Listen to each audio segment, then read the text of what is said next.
कलयुग में केवल एक दिन एक रात्रि, दिनैकेन, रात्रि तो हम बोल रहे हैं, दिनैकेन, एक सूर्योदय से सूर्यास्त तक कुछ खाओ पियो नहीं, केवल जप करो तो सतयुग का पूरे युग का पुण्य, त्रेता का 5 लाख वर्ष का पुण्य और द्वापर का 1 लाख वर्ष भजन का पुण्य, केवल एक सूर्योदय से सूर्यास्त तक कोई हरिनाम ले ले उसको प्राप्त हो जाएगा। बताओ है इतना कोई पुण्य देने वाला? नाम के अतिरिक्त कृते तु युग, लिख लो श्लोक, कृते तु युग पर्यंतम त्रेतायाम लक्ष्य पंचकम द्वापरे लक्ष्यमेकंतु दिनैकेन कलौ युगे। एक दिन में कलयुग में वो प्राप्त हो जाता है। पद्म पुराण में लिखा है महाराज जी, कृते यध्यायतो विष्णुं त्रेतायाम यजतो मखैः द्वापरे परिचर्यायाम कलौ तद्धरी कीर्तनात्।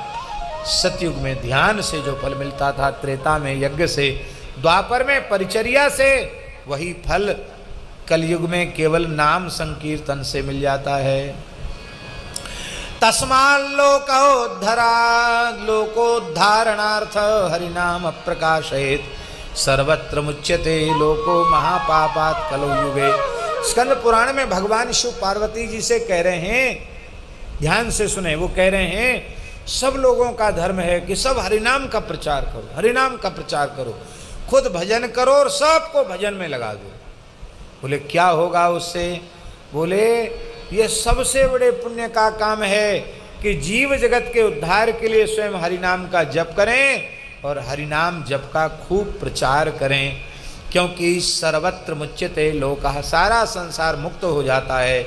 महापापात् कलौ युगे, महापाप से कलयुग में मुक्त हो जाता है।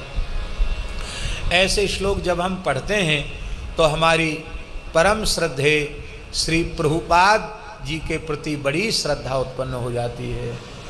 जिन म्लेच्छ देशों में जिनका खान पान आचरण एकदम अशुद्ध ही था, ऐसे क्षेत्रों में जाकर उन्होंने न जाने कितने लोगों के मस्तक पर तिलक, गले में तुलसी और अच्छे अच्छे साधक नाम जपने वाले, मैं अपनी आँखों से देखी बात बता रहा हूँ, सुनी हुई बात नहीं बता रहा हूँ।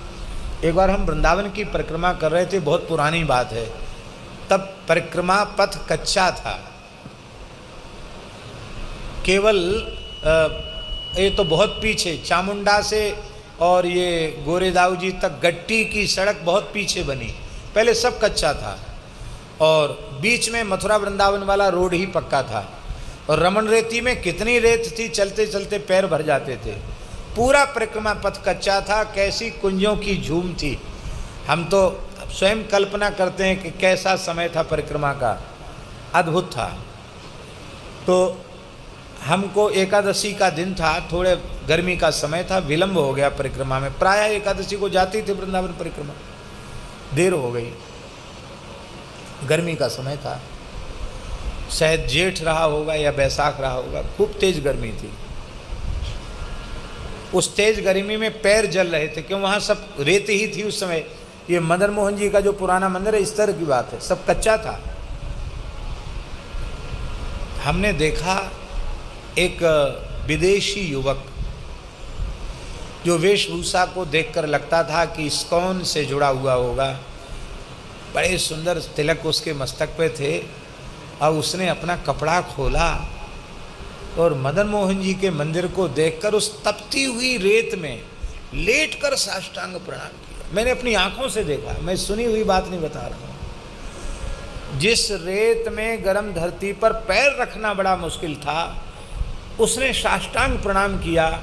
और इतनी गर्मी थी कि कोई भीड़ भी नहीं थी, अब बहुत भीड़ होने लग गई, पहले ज़्यादा भीड़ भी नहीं होती थी, माने हम अकेले ही थे ऐसा समझिए। तो ऐसा कई बार लोगों को दिखाने के लिए भी करने लग जाते, ऐसा कुछ था नहीं वहाँ।